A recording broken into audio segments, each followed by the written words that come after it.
Vamos a iniciar con esta charla que nos tiene preparado aquí José Antonio Rueda, el COVID-19 y la lucha por un mundo mejor. Adelante, José Antonio. Bueno, pues buenos días, compañeros. Yo les quiero decir que hace poco yo soy parte de un proyecto que se llama Unidad de las Izquierdas. Y este movimiento de la Unidad de las Izquierdas, que se empezó a conjuntar hace aproximadamente 2 años, al principio del 2018, hemos hecho público un documento que yo le voy a pedir a Toño que si puede incluso al final de la conferencia plantearlo ahí para que esté al alcance de todos ustedes. Porque de alguna manera me voy a referir a algunos elementos que vienen ya señalados en este documento y obviamente por cuestiones de tiempo, pues voy a hacer una reflexión más compacta en tiempo que lo que significa el documento. Pero yo les pediría a todos que ojalá y que pudieran conocer este documento porque creo que aporta a una reflexión que en este momento es muy importante. Yo empezaría diciéndoles lo siguiente, miren, la situación que vivimos actualmente es inédita, pues nos invade la pandemia del COVID-19 en plena globalización y nos obliga a pagar el costo de un planeta integrado con base en la pura economía. El virus se expande rápidamente y quedamos sujetos todos a condiciones similares. Encierro domiciliario, salir solo a lo indispensable, observar sana distancia, evadir eventos concurridos y sanitizar las compras del supermercado. Eso estamos ahora sujetos, todo el planeta, todo. Por primera vez yo creo que se está viviendo una condición que es inédita. Nunca se habría visto en la historia de la humanidad que un hecho como esta pandemia pegara al mismo tiempo en todo el planeta, ¿sí? Tenemos referencias que hace 100 años la fiebre española, ¿sí? Antes, seguramente ustedes saben que hubo diversas pandemias, pero ninguna con la integración, la globalización, la velocidad que hoy se ha sufrido en todo el mundo. Es algo inédito que obviamente nos afecta a todos, pero yo creo que también de ahí podemos sacar interesantes experiencias e interesantes iniciativas. Continúo, compañeros. Miren, a pesar de la gravedad y las difíciles condiciones en las que transcurre la vida, estamos conscientes de que vendrán todavía situaciones más difíciles. La rápida expansión del virus desconocido ha causado una merma económica de enorme profundidad. En una situación de por sí que transitaba hacia la crisis y ahora, a la luz de las nuevas condiciones, amenaza con la llegada de una crisis agravada, en condiciones muy aumentadas, con la consiguiente carga de desempleo, desaceleración económica, carestía, escasez, quiebra de empresas y toda la secuela de sufrimiento y dolor que esto causará en amplios sectores de la sociedad mundial. El mundo se encuentra conflictuado y las debilidades y desajustes del sistema económico mundial se hacen más evidentes que nunca y la pandemia amenaza con prolongarse. Es posible, como muchos especialistas lo adelantan, que el virus, después de mutar, regrese posiblemente en el próximo invierno. La desigualdad económica y social sabemos que es de locura. Se vive una realidad inaudita, increíble. El 1% de la población se apropia del 80% de la riqueza mundial y el 99% restante recibe solo el 20%. La pandemia puso en evidencia hechos que, aunque ya eran sabidos, hoy desnudan a un sistema injusto y rapaz. La población mundial, según la proyección del Programa Mundial de Alimentos, se verá mermada, pues anualmente, por falta de estos alimentos, mueren 135 millones de personas. Pero a partir de la pandemia, este organismo señala que el número de muertos por hambre se podría elevar este año a 265 millones en 55 países. Un aspecto complementario sería analizar el efecto a partir de considerar las enfermedades ligadas a la pobreza. Este, compañeros, es una ubicación de lo que en este momento estamos viviendo en torno a este proceso tan difícil de la pandemia y las consecuencias que seguramente vendrán agravadas a partir de lo que ya decimos, viene una crisis económica y con toda una lógica que seguramente traerá como consecuencia bajar el nivel de vida, más migración, más condiciones de depauperización a los que ya de por sí estaban depauperados y en general una situación difícil para la mayoría de la humanidad. Sin embargo, lo que me parece que es muy importante es que como consecuencia de la aparición de este virus, nosotros ubicamos que diversos analistas señalan que quizás algo de lo que en medio de lo malo es correcto, es bueno, es que por primera vez, como yo lo decía, a nivel global, por decirlo de esta manera, se exhibe, la pandemia exhibe al desnudo al capitalismo neoliberal. Yo he oído que varias personas lo mencionan esto, que dicen que la pandemia viene a deslegitimar el ejercicio de gobierno de aquellos que están en la lógica del capitalismo neoliberal, que como ustedes saben son la mayoría de los pueblos del mundo. Pero ¿por qué lo exhibe o cómo lo exhibe? Eso me parece que sería muy interesante que nosotros pudiéramos esclarecérnoslos lo más posible, ¿no? Y aquí lo interesante desde mi punto de vista es que la exhibición consiste en que queda clara la incapacidad de una estructura de gobierno mundial que es incapaz de garantizar la seguridad, la salud, los alimentos para la humanidad en su conjunto, ¿sí? Y obviamente empezando por el tema de la salud.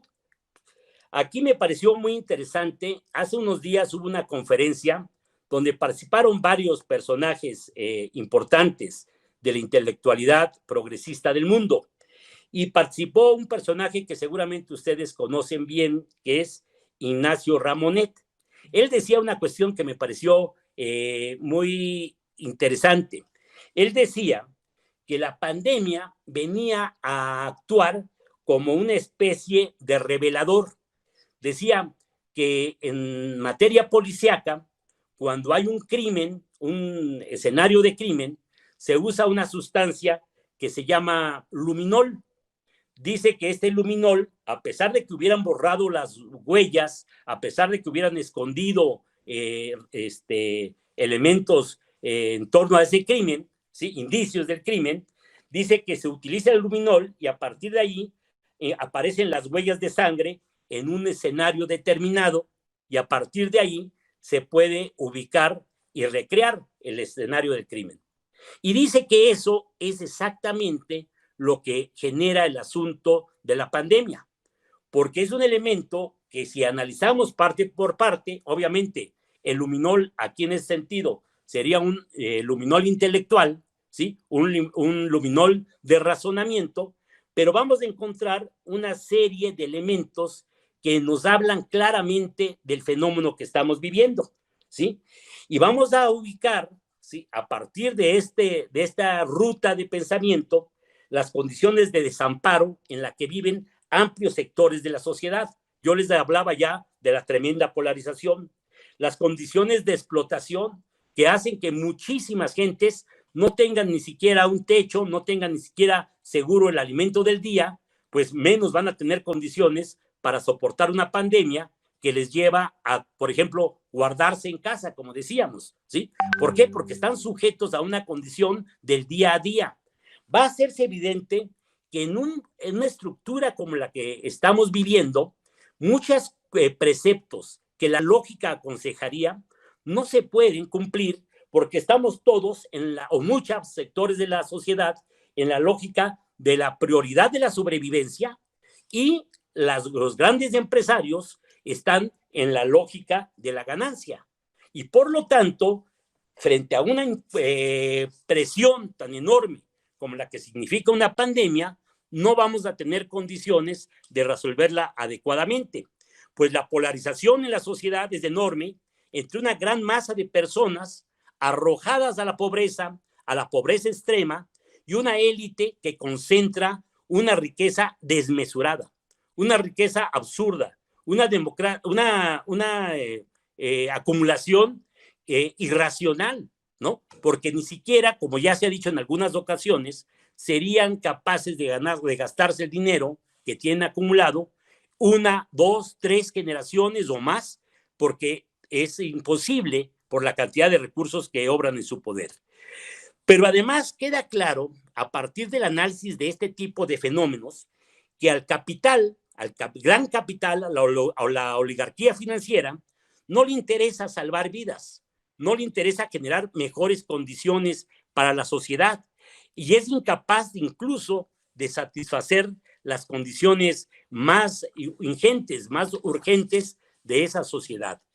Y en ese sentido, nosotros tendríamos que empezar, como este ejemplo, siguiendo la propuesta de nuestro amigo Ramonet, ubicar qué pasó, por qué esta pandemia ha sido tan profunda y tan difícil combatirla, y sobre todo, por qué la parte que les tocaría ir esencialmente a la atención de este fenómeno, que es todo el sistema de salud a nivel internacional, se ha visto incapaz de hacerlo. Y aquí vamos a tener que el modelo neoliberal propició el desmantelamiento, ¿sí?, de lo público a nivel global, no solo en México, ¿sí?, sino que esto es, ustedes lo saben, que es una visión que se impone desde que surgió esta señora, Margaret Thatcher, y a partir de ahí se dejan de lado lo que venían siendo las políticas keynesianas y se imponen las políticas monetaristas o neoliberales. Y en ese sentido, pues gradualmente se va dando un desmantelamiento del Estado, ¿sí?, con graves consecuencias como las que estamos viviendo en este momento. Pues los países no centrales como México, llegamos a la pandemia con un modelo de desarrollo impuesto, ¿sí?, desde el exterior, y poniendo en el centro, como en todo el mundo, el enriquecimiento del gran capital y desmantelando el sistema público de todo tipo de servicios, pero en este caso estamos hablando del sector salud, dando prioridad a un sistema en el ámbito de la salud centrado en lo curativo, que no privilegia la previsión, que no privilegia la salud con medidas que ayuden preventivamente, sino que de alguna manera se centra en privilegiar el interés de las aseguradoras y del sistema médico privado, que es el negocio. Es decir, lo primero que tenemos son dos elementos fundamentales. Llegamos a una situación de gran debilidad porque el neoliberalismo se ha encargado de hacer pedazos el sistema de salud público, pero además poniendo en el centro la ganancia, poniendo en el centro la posibilidad de que se beneficien unos cuantos y se perjudique al enorme sector de la sociedad. Eso hace que una enfermedad que normalmente, o en este caso un virus, podría tener la humanidad mejores condiciones para enfrentarla, no se puede, porque el sistema nos ha puesto en tremenda debilidad, ¿no? Se abandonó el sistema preventivo de salud e incluso se dan fenómenos interesantes. Por ejemplo, miren, en México, todavía en los 80 se dice que había más de 100 empresas mexicanas que producían medicamentos y que incluso producían el principio activo, que es la base para que los medicamentos puedan operar en el sentido que médicamente es correcto. Sin embargo, hoy tenemos la mitad. Tenemos cuando mucho 50 empresas, pero esas 50 empresas ni siquiera producen el principio activo. Estos se compran o se tienen que comprar a China o a la India. Por eso se da el fenómeno de que para algunas cuestiones urgentes en México, incluso con recursos, como es el caso de los medicamentos para combatir el cáncer, sobre todo en niños, en este caso, pongo como ejemplo, pues no tenemos las condiciones, aunque se tenga el dinero, porque dependemos de las condiciones del mercado internacional. de la especulación del mercado internacional, de las fluctuaciones. Es decir, hemos ido creando, en lugar de avanzar en un proceso de autonomía y de autosuficiencia, hemos ido creando condiciones de mayor dependencia, ¿sí? Entonces, esto es parte de cómo el neoliberalismo nos pone de rodillas frente a una situación como esta pandemia que estamos viviendo. Hay un dato que a mí me gusta mucho recordar cuando nos referimos al tema de nuestro sistema de salud y el sistema de salud a nivel mundial. Se los voy a dar aquí de manera particular. Miren, que es relacionado con el asunto de las camas por habitante en cada uno de los países. Yo les voy a dar algunos ejemplos solamente de algunos países. Todos estos países influidos obviamente por la política neoliberal. ¿Qué tenemos? Miren, les voy a hacer un comparativo del año 2000 al 2012. En Italia, en el año 2000, había 4.7 camas hospitalarias por cada 1,000 habitantes. Y en el 2012 bajaron a 3.4, es decir, de 4.7 a 3.4. En España, de 3.7 a 3%, a 3 por cada 1,000, perdón. En Francia, de 8.2 camas, bajaron a 6.5. En Bélgica, de 7.8 a 6.3. En Alemania, de 9.1 camas por cada 1,000 habitantes, bajan a 8.2. En Brasil, de 2.4, bajan a 2.2. En Estados Unidos, de 3.1, bajan a 2.9. Y en México, de 1.6, bajamos a 1.5 de camas por cada 1,000 habitantes, pero eso es si tomamos en cuenta al sector público y al sector privado. Si tomamos solamente al sector público, tenemos el 0.08 camas por cada 1,000 habitantes. Es decir, no llegamos ni siquiera a tener una cama por cada 1,000 habitantes. Eso es muy grave porque retrata, aunque es un solo dato, eso retrata de cuerpo entero nuestro sistema de salud. Porque en los países más grandes, más poderosos, más desarrollados, el neoliberalismo les hace generar una tendencia de disminución, de pérdida de condiciones de apoyo, porque hay que pensar que el dato que les estoy dando yo es del 2000 al 2012, es decir, tienen 8 años de atraso. Aunque no tenemos el dato actualizado, pero sabemos que esta tendencia decreciente en cuanto a lo invertido o lo que se invierte para los sistemas públicos va en una tendencia a la baja, ¿no? Entonces, esto es muy grave, insisto, porque atrás de la falta de camas por cada 1,000 habitantes está la falta de médicos, la falta de enfermeras, la falta de equipo médico, la falta de instrumental, ¿sí? Simplemente ustedes saben que en México se habla por muchas fuentes de que tenemos un déficit de más de 100,000 médicos y de casi el doble o más del doble de un déficit de enfermeras o enfermeros, ¿sí?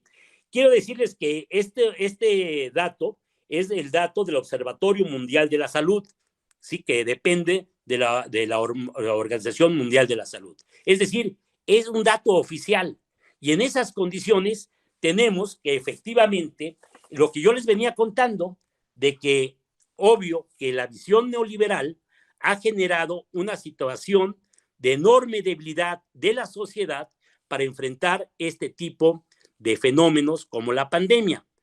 Pero lo más grave del asunto es que siguiendo con el tenor del análisis solo del sector salud en este momento, vemos que esta es la punta del iceberg. En realidad, en todo el sector salud a nivel mundial, sucesivamente se dan elementos que nos hablan de que el eje fundamental que articula la voluntad de los gobernantes del mundo en la perspectiva neoliberal, porque habrá algunos que quizás se salven, ¿sí?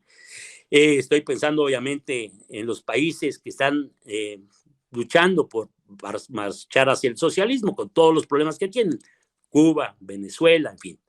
Pero en los países que están en la ruta del capitalismo neoliberal, insisto, hay una serie de cosas muy significativas que nos hablan cómo la ganancia, el mercado, el objetivo comercial es lo que predomina, y hay cada ejemplo que nos va dando claridad de lo grave que es la situación en este espacio. Hay una persona que quizás ustedes también conozcan bien, o algunos lo habrán oído, que es una persona que es madre de iglesia, monja, ¿sí? Que es Teresa Forcades.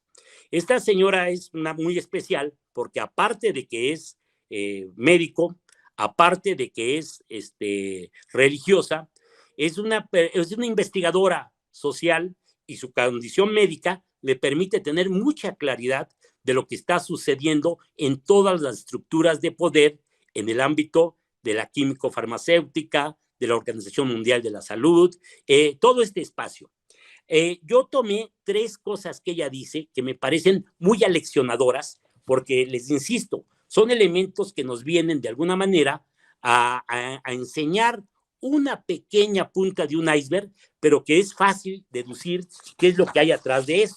Les digo yo 3 ejemplos que me parecieron muy interesantes. Miren, la Madre Teresa Forcades nos relata algunos ejemplos de la comercialización del ámbito de la salud en esta etapa de capitalismo neoliberal. Nos da un primer ejemplo.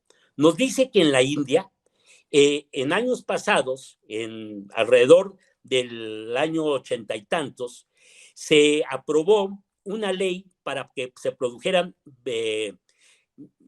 medicamentos, ¿sí? Versiones genéricas de los medicamentos más utilizados en la India. Obviamente ustedes saben que la India es un país muy interesante porque aunque está en la competencia internacional en muchos ámbitos, es un país pobre. Y en ese sentido, pues tiene una enorme población que tiene necesidades de compra de medicamentos y en muchas ocasiones, pues no está a su alcance. Bueno, parecido a como andamos nosotros, ¿no? Pero bueno, y en ese sentido dice, ahí se aprueba una ley para producir versiones genéricas de medicamentos. Y la Organización Mundial de Comercio, ¿sí? Organización Mundial de Comercio, que se fundó en 1994, tomó como uno de sus objetivos principales en cuanto nació en 1994, presionar por todos los medios a la India para que no produjera estas versiones genéricas de medicamentos. Sí, ella narra cómo utilizó presión política, amenazas militares, chantajes y hasta corrupción, la compra de funcionarios, para buscar que efectivamente se derogara esa ley. Y esa ley finalmente se derogó. De esa manera, la India estuvo, como muchos países, nosotros entre ellos, imposibilitados para generar condiciones de medicamentos para su población más débil, más indefensa ante todas las pandemias, todas las enfermedades y todo esto, ¿no? Pero este es un ejemplo muy ilustrativo, porque, a ver, ¿ustedes creen que eso solamente pasó en la India? Es evidente que no. Es evidente que es una política generalizada de los grandes centros de poder, en este caso en el área médica, para imponer sus reglas, imponer sus condiciones y garantizar sus ganancias. Esto me parece que es muy ilustrativo. Luego, hay otra cuestión que me parece interesante. Miren, nos narra también esta señora, Teresa Forcades, de que hubo un medicamento que se llama Vioxx, que es un antiinflamatorio, ¿sí? Dice que este medicamento lo generaba la casa Merck, ¿sí? Lo producía y desde que se generó el medicamento, se sabía, por cuestiones de análisis que los mismos laboratorios tienen que hacer, que este medicamento tenía alto riesgo de poder perjudicar al que lo consumiera. Obviamente podría ser efectivo como un antiinflamatorio, pero generaba efectos secundarios muy graves. Bueno, pues el laboratorio, con tal de no perder, porque ya había hecho investigación, ya había avanzado en el registro de patentes, seguramente ya tenía producción avanzada, decidió esconder el dato de cómo venía este tal Vioxx y a partir de ahí lo empezó a comercializar. Esto trajo como consecuencia que se generaran registrados y reconocidos 29,000 muertos, ¿sí? Y esto una vez que se conoció el efecto por diversas autoridades, fue motivo de un juicio y de una condena de la empresa, esta empresa, Merck. Y esta condena, lo que ella destaca de manera muy interesante, es que la condena no llevó a la cárcel a ningún empresario, no llevó a la cárcel a ningún médico, a ningún químico, sino que esta condena trajo como consecuencia una pena económica. Y dice ella que siendo muy importante la pena económica, esta pena económica fue solamente una parte de las ganancias que obtuvo la empresa por comercializar este producto. Esto retrata de nuevo cómo se maneja el mundo de los medicamentos, de las químicas, de los intereses, y que siempre se pone en el centro el objetivo de la ganancia, ¿sí? Y hay una tercera narración que nos hace, o por lo menos que a mí me pareció muy interesante, porque de nuevo creo que es verdaderamente ilustrativo. Todos debiéramos de aprendernos de memoria estos ejemplos, porque, insisto, nos hablan de en manos de quién estamos. Fíjense, ella nos narra que en el 2009 la Organización Mundial de la Salud detectó que venía una enfermedad muy grave, ¿sí? Que era lo que después se llamó la gripe porcina. Y que esta gripe porcina anunció la Organización Mundial de la Salud en una alarma del nivel 6, que dicen que es la alarma más alta que en la jerarquía de los pronunciamientos que hace la Organización Mundial de la Salud, dijo que era una alarma del nivel 6 y anunció que producto de la gripe porcina podrían morir millones de personas en el mundo, ¿sí?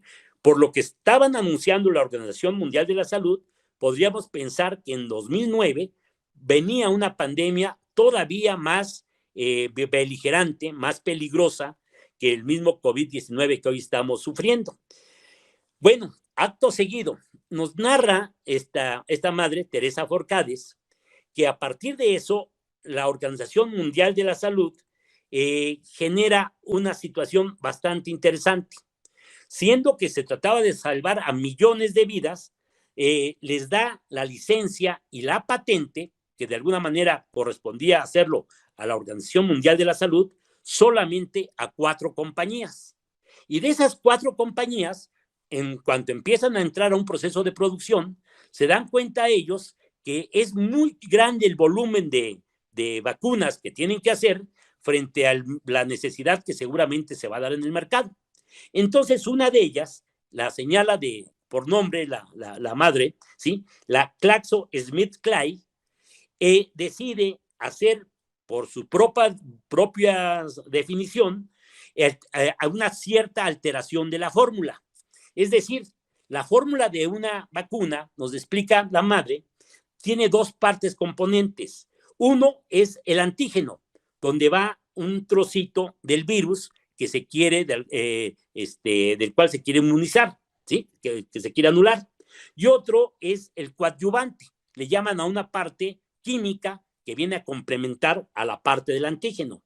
Pues dicen, nos explican, que el antígeno resulta más caro porque tienes que esperar a que madure. 9 días lo tienes que meter a un huevo y en función de eso, a los 9 días ya se puede utilizar. Pero además es un proceso más caro que el asunto químico. Entonces, esta empresa decidió bajar el nivel de antígeno y subir el nivel de coadyuvante, ¿sí? Es decir, altera una vacuna y seguramente al alterar la vacuna, pues ya no va a tener un efecto. Eso es verdaderamente criminal, porque lo que están haciendo es inyectando una vacuna en el mejor de los casos de poca efectividad, pero en el peor de los casos que no va a servir para nada. Es gravísimo, ¿no? Bueno, pues en ese caso dice que además esta alteración trajo como consecuencia, aparte de que la vacuna en sí ya era un fraude, trajo como consecuencia que por la acumulación del coadyuvante que se usaba, se generó una enfermedad bastante grave, que es la narcolepsia, ¿sí? Es una enfermedad que ahí creo que no lo dice, pero es una enfermedad que genera que uno en determinado momento pierda la posibilidad de seguir conectado con con la mecánica del cerebro, ¿sí? Queda uno como estático, queda uno sin saber qué hacer, y aunque puede ser que dure nada más unos segundos, imagínese eso manejando o subiendo una escalera o atravesando una calle, pues obviamente las personas que sufren de narcolepsia terminan por ser personas que tienen un alto grado de vulnerabilidad. Bueno, pues esto es lo que causaron esta empresa, GlaxoSmithKline, y obviamente que fueron sancionados, ¿sí? Aquí desconozco yo la sanción, pero por lo que vemos en el contexto, pues no sería grave que les hubieran dado una fuerte multa económica sin mayor trascendencia. Algo parecido de lo que les platiqué el Biox. Un último dato que me parece muy aleccionador, que también señala la Madre Teresa, es de cómo de manera gradual muchos de los recursos que utiliza la Organización Mundial de la Salud para poder trabajar adecuadamente se han ido disminuyendo porque los países que están integrando la Organización Mundial de la Salud en muchas ocasiones no cubren sus aportaciones, sobre todo yo me imagino que los países de menor poder adquisitivo. Pero fíjense que quién ha venido a sustituir estas importaciones, las fundaciones. Particularmente 3 fundaciones son importantes. La Fundación Bill y Melinda Gates, la Fundación Nestlé y la Fundación Coca-Cola. Estas 3 fundaciones aportan el 50% del presupuesto que utiliza la Organización Mundial de la Salud.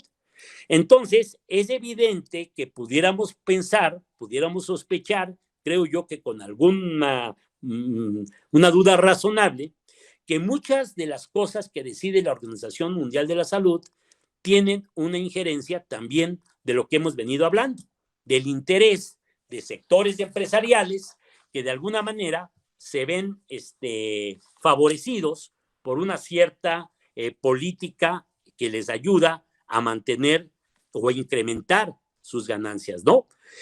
Pero lo interesante es que al igual que se impone un modelo que no tiene en su mira la conservación de la vida humana y la calidad de esta como su prioridad, tampoco la preservación de las condiciones para que se dé de manera adecuada las políticas para evitar la depredación de la naturaleza.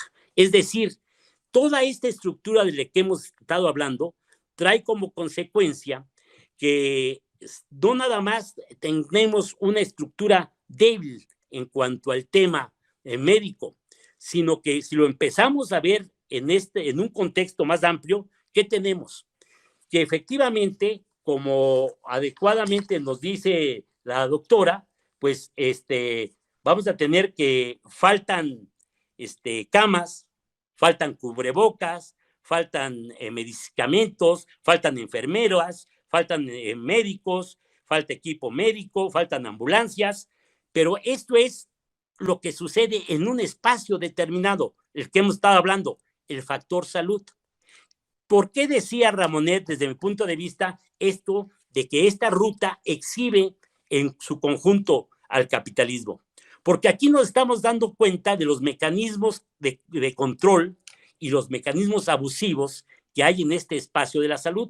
Pero yo les pregunto a ustedes, ¿no será que así como faltan todo esto que he mencionado, también vivimos en una sociedad donde faltan alimentos, faltan salarios remuneradores, falta ropa, falta calzado, falta educación, falta transporte público, falta cultura, falta opciones de diversión, faltan posibilidades de involucrarse en procesos productivos en los países de muchos migrantes que hoy se ven obligados por hambre, por necesidad, a avanzar o intentar avanzar para llegar a los países que les pudieran brindar alguna condición de sobrevivencia?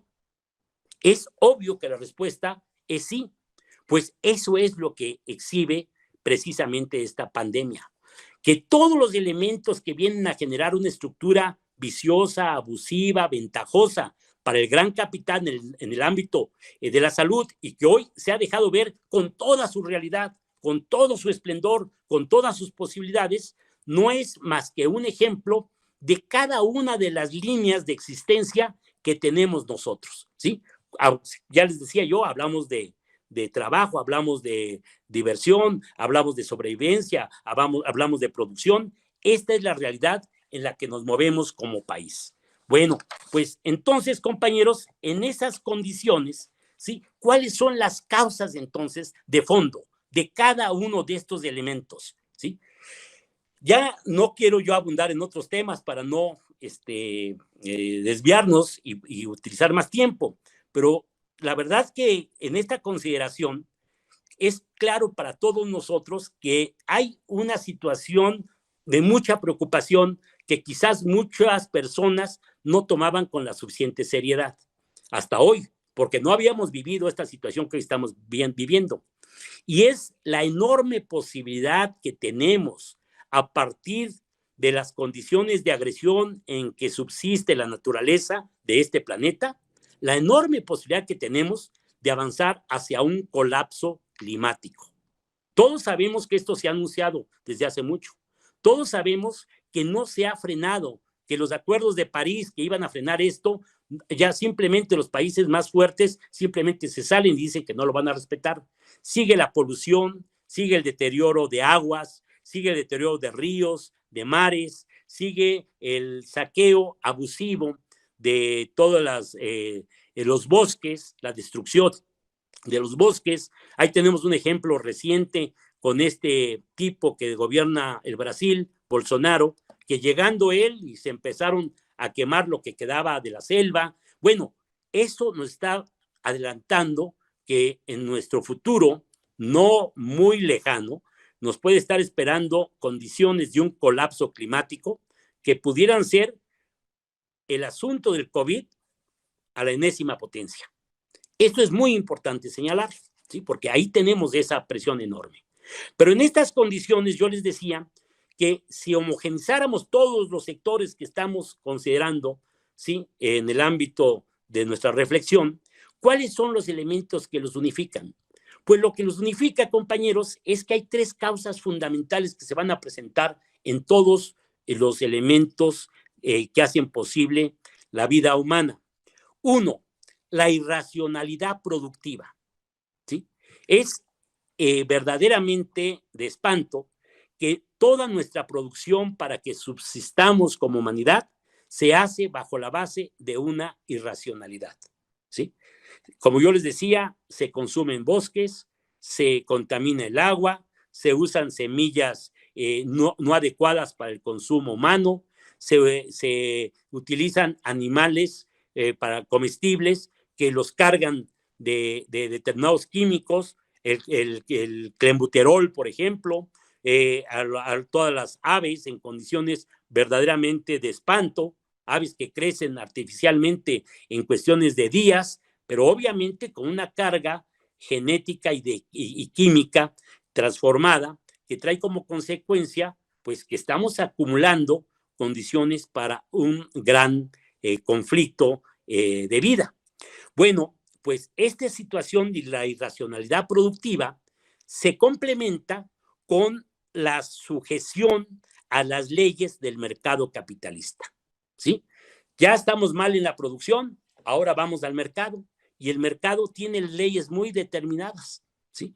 Un mercado que va a estar siempre en la lógica de garantizar que aquellos que están incidiendo en ese mercado tengan una garantía por encima de cualquiera. No somos los consumidores los que ponemos esas leyes, son los productores, ¿sí? Y esos grandes productores, sobre todo, las grandes compañías transnacionales que están en el ámbito de los alimentos, que están en el ámbito de la producción de determinados químicos, ya decíamos de los medicamentos, en fin, tienen que tener como eje sustancial la ganancia, el beneficio individual, ¿sí? Ese es el asunto determinante. Y esta cadena, ¿sí? De garantizar ganancias, de controlar los mercados y de la irracionalidad productiva, lo que nos genera es todos esos efectos de los que estábamos hablando, ¿sí?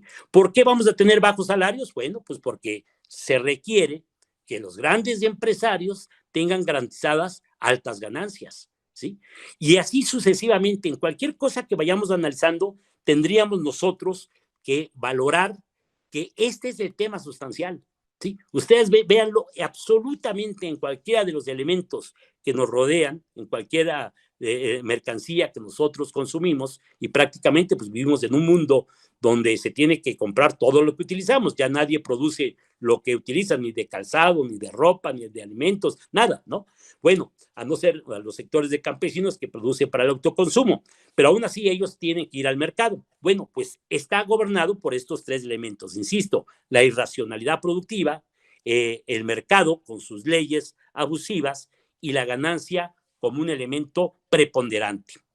En estas condiciones estamos enfrentando la situación que ya decíamos. En resumen, una pandemia tremendamente agresiva que no nos garantiza que será la última que suframos, sino que al contrario, parecería que es la primera de una nueva generación que viene aún más agresiva, ¿no?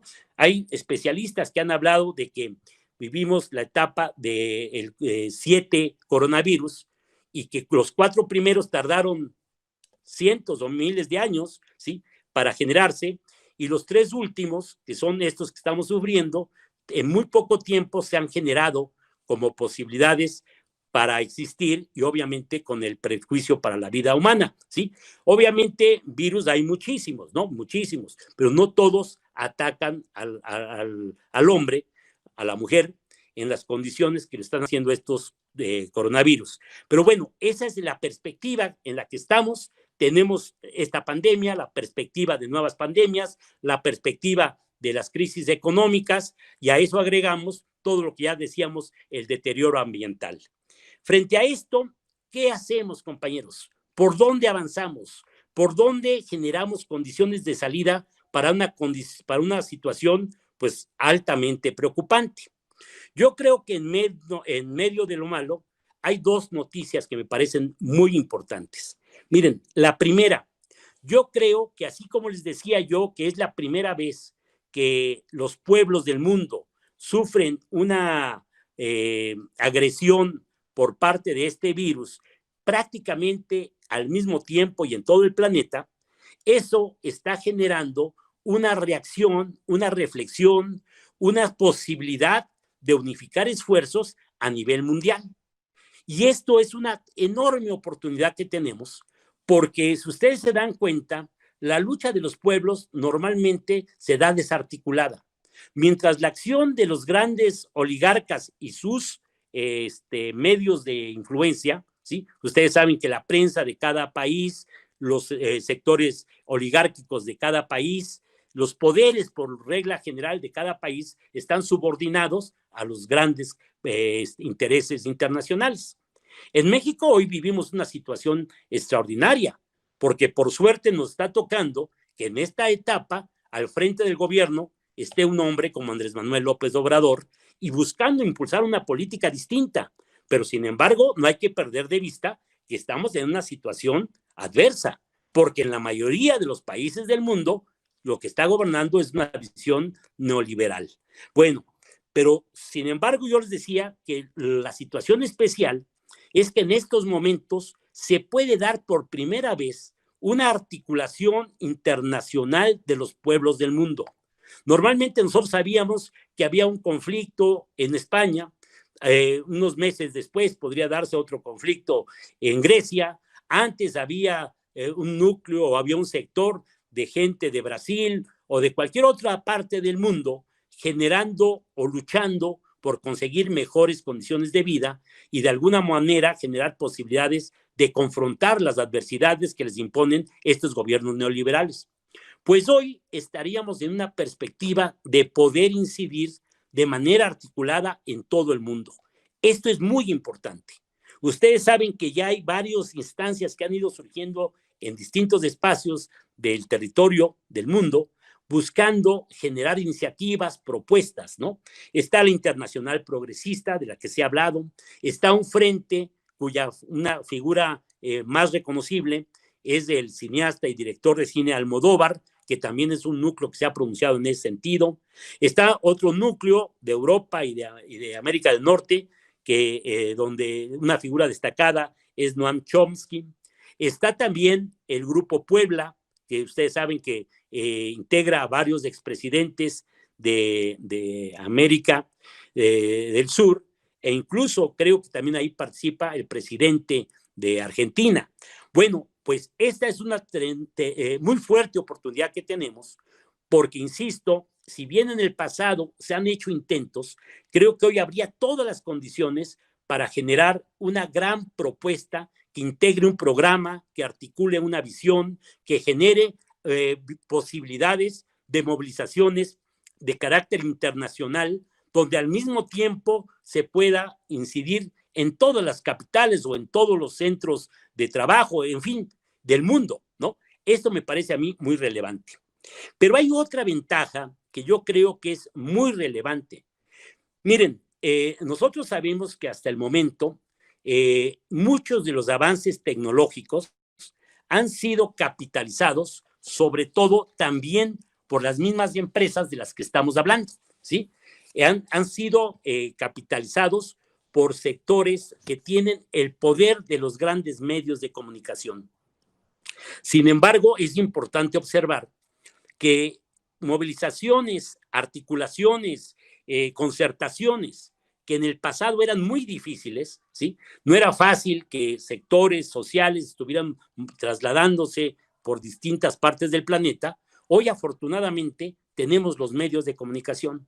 Hoy estamos dando esta plática y me están escuchando muchos compañeros de aquí de México, pero ustedes saben que daría lo mismo que esta plática se estuviera dando cualquier compañero desde Italia, desde España, desde China, ¿sí? Y se estuviera escuchando en todas partes del mundo.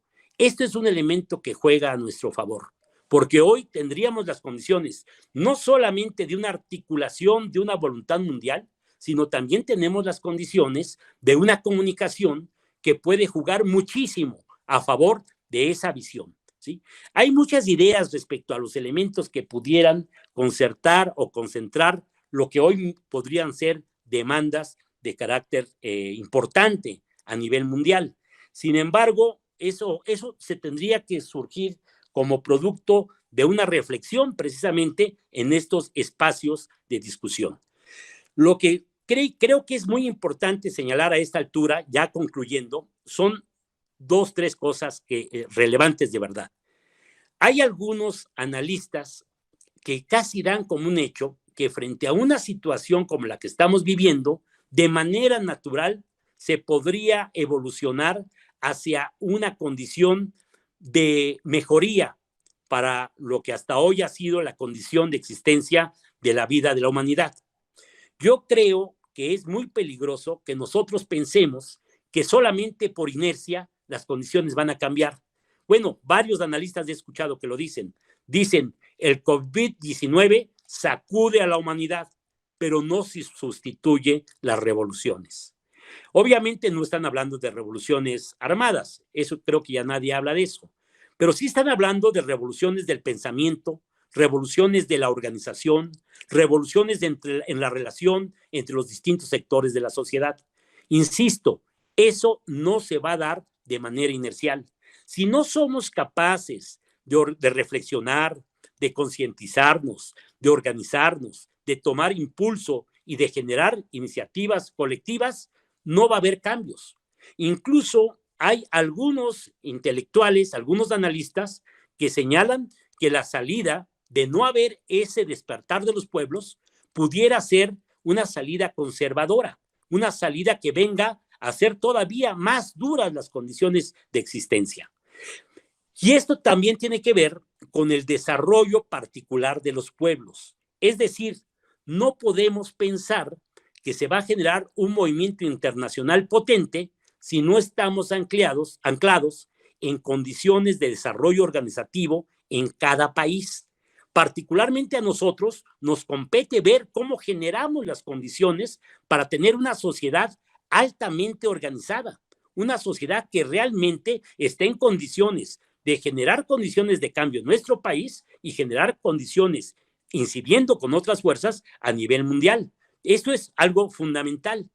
Yo, sin que venga a colación en este momento, pero quiero insistir que este concepto que en la Unidad de las Izquierdas hemos impulsado y que está creciendo de manera muy correcta, que es los comités de defensa de la Cuarta Transformación, nos parece que es una salida muy interesante, porque esta salida de la organización a través de comités de defensa de la Cuarta Transformación no es otra cosa que de lo que se trata es de generar un vehículo adecuado para construir un ejercicio de democracia participativa, generar condiciones para que la sociedad mexicana se pueda expresar, pueda proponer, pueda revisar, pueda vigilar el funcionamiento del gobierno y pueda incluso generar condiciones de corrección.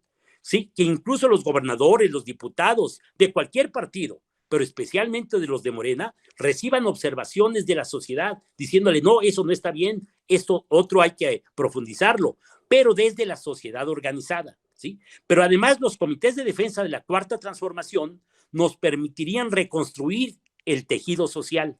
Muchos de los problemas que tenemos de inseguridad son producto de esa descomposición que se generó a partir del ejercicio del gobierno neoliberal en los últimos 36 años. Entonces debemos crear instancias sociales que nos permitan recomponer ese tejido social. Nosotros pensamos que ese vehículo, esa estructura, son los comités de defensa de la Cuarta Transformación. Pero insisto, en esa perspectiva, haciendo nuestro trabajo, nuestra obligación, que es fortalecer las posibilidades de cambio en nuestro país, sin menoscabo que el gran cambio, la gran perspectiva de transformación por un mundo mejor, necesariamente tendrá que estar en la lógica de un rol internacional. De no ser así, va a ser muy difícil que podamos avanzar. Miren, en esta lógica, y con esto quiero concluir, les quiero decir que hay diversas opiniones, como yo les decía, que pudiera contener un programa de carácter internacional. Y hay algunos puntos que me interesa mencionarlos solamente, de criterios que se desprenden para asumir y desarrollar medidas que pudieran garantizar mejores condiciones de vida. Insistiendo, no son cosas que se nos vayan a dar gratuitamente, sino son objetivos que tendríamos que construir a fuerza de organización y con todos los elementos que ya he señalado. El derecho universal a la salud, con sistemas sanitarios equiparables en cualquier parte del mundo. Es una primera demanda que debiéramos sostener en un plano nacional, pero también se debe sostener en un plano internacional. El derecho universal a la salud con sistemas sanitarios equiparables en cualquier parte del mundo. 2. El derecho universal a la alimentación. Ninguna práctica comercial deberá estar por encima de ese derecho. 3. La implementación de reformas en todos los países para establecer el Estado con obligaciones sociales. No más este Estado que quieren los neoliberales, ese Estado que nada más es árbitro y que deja que corra la correlación de fuerza en la sociedad, que siempre favorece a aquellos que tienen más recursos. 4. El derecho a la preservación del planeta y de la vida humana. Este debiera ser una cuestión fundamental. No podemos permitir que continúe un proceso de deterioro que pone en riesgo la vida de toda la humanidad en su conjunto. Y el último, el derecho a vivir en una comunidad sin guerras. No podemos seguir aceptando que a partir de intereses comerciales, un país o los intereses de un país o de un grupo de países ponga en riesgo la existencia de niños, de mujeres, de hombres, de ancianos, porque están interesados en apoderarse del petróleo de Venezuela, o están interesados en sacar ventajas de algún país africano, o están interesados en que tal país no tenga condiciones de desarrollo científico, ¿sí? Eso es lo que normalmente se está pasando en el mundo. Quiero concluir leyéndoles dos ubicaciones que me parecen muy fundamentales en el sentido de lo que ya les comentaba yo. Es muy breve, pero ya les decía yo que no necesariamente el futuro está garantizado en un sentido positivo, sino que también corremos riesgos. Miren lo que nos advierte Naomi Klein. Naomi Klein creo que también es muy conocida, pero para los que no la conozcan, es una periodista canadiense que realmente se ha metido mucho al análisis de las condiciones sociales a nivel mundial. Dice Naomi lo siguiente. Bajo los efectos del capitalismo del shock, los defensores del sistema, gobiernos ultraliberales, fondos especulativos, empresas transnacionales, mastodontes digitales, buscarán consolidar su dominación y manipularán la crisis para crear más desigualdad, mayor explotación y más injusticias. Existe el peligro de que la pandemia sea utilizada para instaurar una gran regresión mundial y que reduzca los espacios de la democracia, destroce aún más nuestros ecosistemas y disminuyan los derechos humanos, neocolonice el sur y banalice el racismo, expulse a los migrantes y normalice la cibervigilancia, es decir, aprovechar todos los avances tecnológicos para generar condiciones de control de cada uno de los ciudadanos a través de todos los medios electrónicos que hoy han avanzado una enormidad. Esa es la reflexión de Naomi Klein. Y por último, quiero leerles algo que de manera similar señala Leonardo Boff. Dice Leonardo, otros temen un proceso de brutalización radical por parte de los dueños del poder económico y militar para asegurar sus privilegios y sus capitales, apoyados en los medios cibernéticos y la inteligencia artificial, con sus complejos algoritmos, un sistema de vigilancia sobre todas las personas del planeta. La vida social y las libertades estarían permanentemente amenazadas. Si ustedes se dan cuenta, tanto Boff como Noami están en la misma idea. Hay una enorme preocupación porque, como yo les decía, la moneda está en el aire. ¿Esta pandemia servirá para generar mejores condiciones para todos los pueblos del mundo? Depende de lo que hagamos nosotros. Pero si no hacemos nosotros, si no somos capaces de iniciar procesos, como ya dijimos, de reflexión, de concientización, de organización, los otros, la parte que ha venido beneficiándose de estas condiciones, no va a estar simplemente pasiva, sino que puede pasar a ofensivas como las que ahí se señalan. Y dicho sea de paso, el asunto del Estado social, ustedes saben que ya en alguna época del desarrollo capitalista fue utilizada por el interés de las oligarquías, ¿sí? Cuando Keynes se volvió el que pudo generar alternativas para salir de una crisis. En ese sentido, ¿qué les quiero decir? Que es muy adecuado en este momento pelear por conseguir un Estado social, un Estado que tenga mucho más calidad para apoyar el desarrollo de la vida en nuestro país y en todos los países.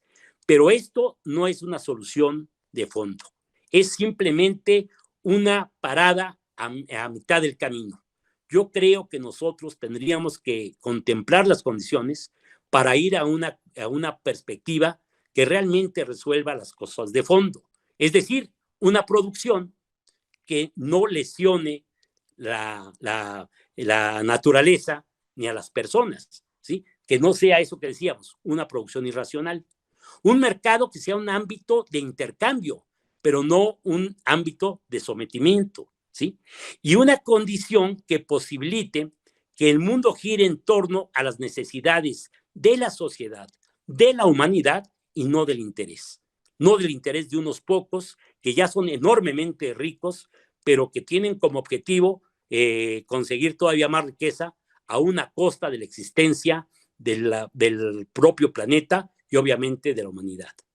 Eso es lo que yo quería comentarles y les agradezco mucho la oportunidad de haber platicado con ustedes, compañeros. Muy bien, maestro. Excelente exposición. Me encantó y me saltaron muchas reflexiones y me imagino que en el chat ha de estar pero saturado, ¿no, Martín? Efectivamente. Perdón, sí. Adelante. Antes de que pasara Luis Martín con las preguntas de los compañeros del chat, yo quisiera comentar algo muy importante, bueno, para mí.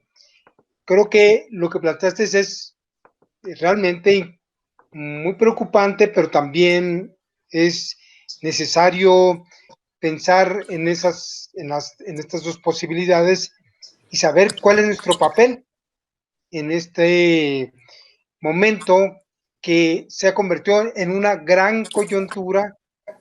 Sin proponer el COVID se convierte de pronto en una gran coyuntura, tanto de un lado como por el otro, ¿no? Los que quisieran llegar a un control total de la humanidad, ¿sí? Decir, este es el momento, pero también quienes estamos del otro lado, quienes pensamos que otra vida es posible, un mundo mejor es posible, y en esta lucha hay una gran lucha. Hay una gran lucha que se está dando en este sentido. Hay un planteamiento, estoy escuchando a varios que dicen es el momento de transformar y acabar con el neoliberalismo, y no va a ser una lucha fácil. No va a ser una lucha fácil, pero no la podemos dejar pasar. No podemos cruzarnos de brazos. Y yo te quisiera hacer, ¿cuál sería nuestro papel concretamente como grupos en defensa como comités en defensa de la cuarta transformación? Porque si hay un planteamiento general como tú lo planteaste, pero ¿cuál sería nuestro papel específicamente con tareas muy concretas? Luego me preguntan dónde nos inscribimos, cuál es el plan de acción, y yo la otra vez hice una propuesta, una tarea muy concreta, ¿no? De subir videos en defensa de la cuarta transformación, videos individuales, en la que las personas expresen su apoyo y su defensa a la cuarta transformación. Sí. Toño, ¿quieres que conteste esto? Sí, por favor.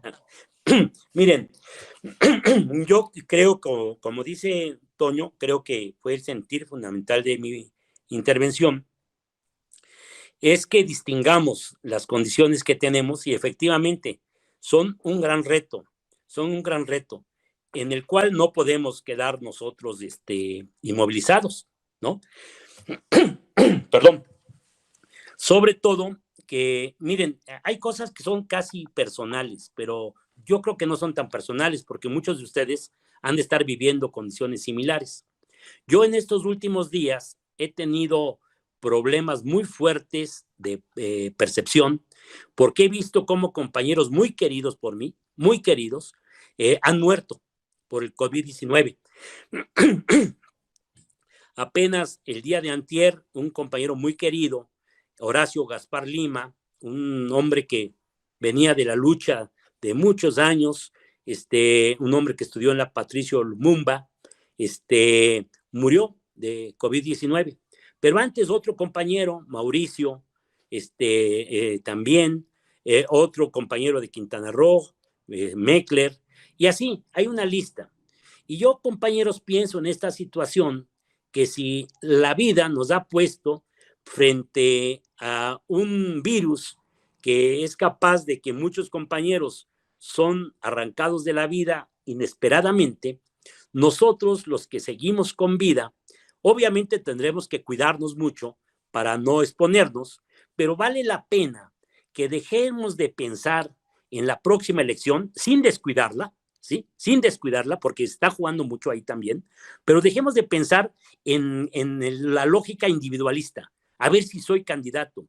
No sé, antier creo que me entrevistó Julio Astillero y me preguntaba, porque me entrevistó con motivo de que este señor Raimundo Rivapalacio hace una acusación que los comités de defensa que estamos haciendo pudieran ser grupos de choque de golpeadores. Y bueno, obviamente yo me reía de su situación porque les decía, pues sí, nosotros estamos gobernando en el país, pero además somos infinitamente superiores en ideas, en propuestas y en gente que nos apoya. Nosotros no necesitamos hacer actos de provocación ni nada por el estilo. Los que lo están haciendo es la derecha. Pero en esas condiciones, nosotros no necesitamos hacer eso, pero sí necesitamos pasar a organizarnos. Y si digo yo, mantenemos la vida, pues compañeros, que en lugar de estar pensando con mezquindad de cómo me acomodo, cómo consigo tal o cual espacio, porque eso terminó diciéndome Julio Astillero, al final me dijo, oye, ¿y te veremos de candidato en la próxima elección? Y yo le dije, jamás, jamás. ¿Por qué? Porque en este momento la clave fundamental para que se pueda levantar un movimiento creíble es que todos los que nos involucremos pongamos en ellos ética, principios, congruencia, honestidad. Y en esas condiciones, todas las gentes que ya de por sí simpatizan con la Cuarta Transformación y con el presidente Andrés Manuel, tendrán base de una organización donde cada uno seremos impulsores de este ejercicio, ¿sí? ¿Qué son los comités de defensa? Miren, los comités de defensa es la organización de la sociedad en su conjunto, que territorialmente nosotros vayamos integrando a nuestros vecinos para que en el barrio, en el vecindario, en el ejido, en la colonia, en el municipio, tengamos una articulación permanente.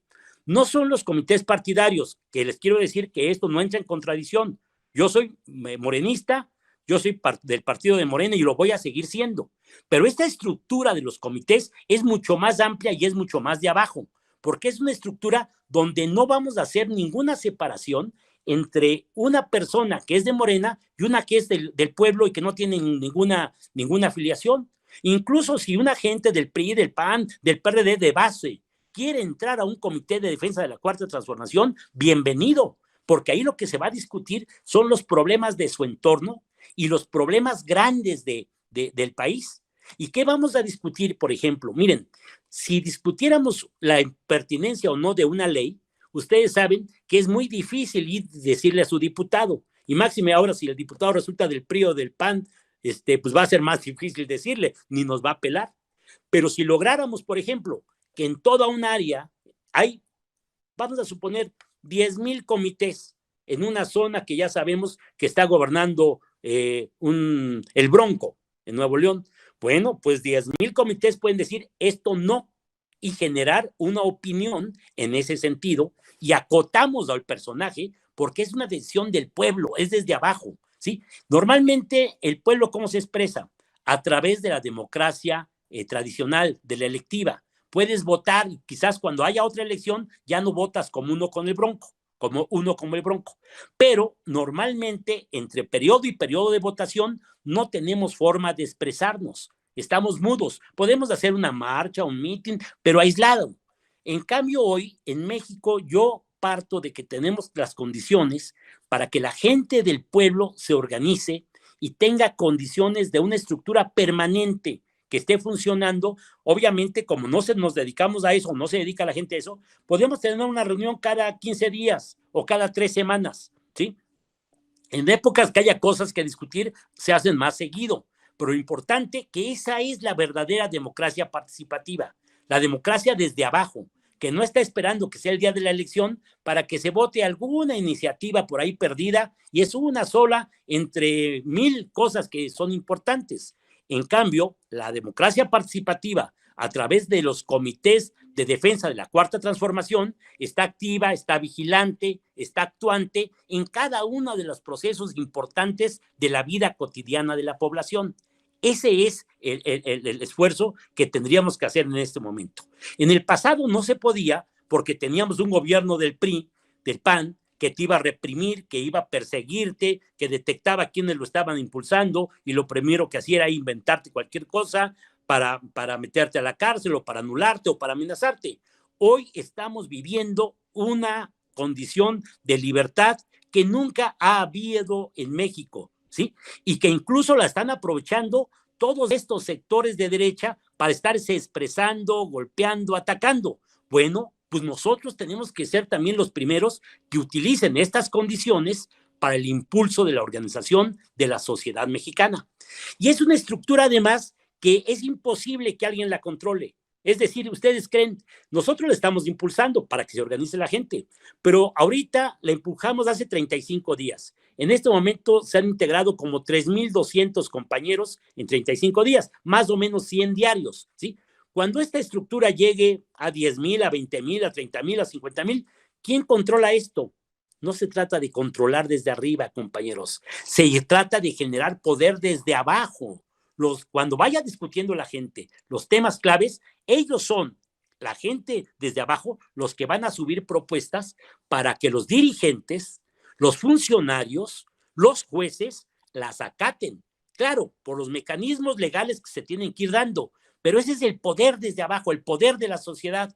Eso representan los comités de defensa de la Cuarta Transformación. Por lo pronto, ¿cómo se pueden integrar? En Facebook hay un grupo que se llama Comités de Defensa de la 4T. Ustedes se meten ahí, solicitan su ingreso y ahí, mediante un proceso pequeño, los aceptan en 24 horas, ¿sí? Comités de Defensa de la 4T, ¿sí? Y ahí lo que se trata es de ir generando las condiciones. Ese es como el centro articulador para organizarse y para poder, por una parte, generar todo esto que ya les dije, que es una visión de largo plazo del poder popular, del poder de la sociedad. Y por lo pronto, ¿qué podemos hacer también? Defender el gobierno que en este momento está siendo acosado y está siendo cuestionado por un grupo pequeño. Son más bots que personas, pero hacen mucho ruido y sí pueden generar confusión. Hoy mismo creo que en varias partes del país anunciaron tremendas marchas, fuertes marchas, como nunca se había visto. Van a hacer marchas en automóviles, compañeros, ¿sí? Y donde ya saben ustedes, 500 gentes, pues sí se ven muchos carros, pero son puro bluff. Pero sí necesitamos nosotros ponernos la pila, compañeros.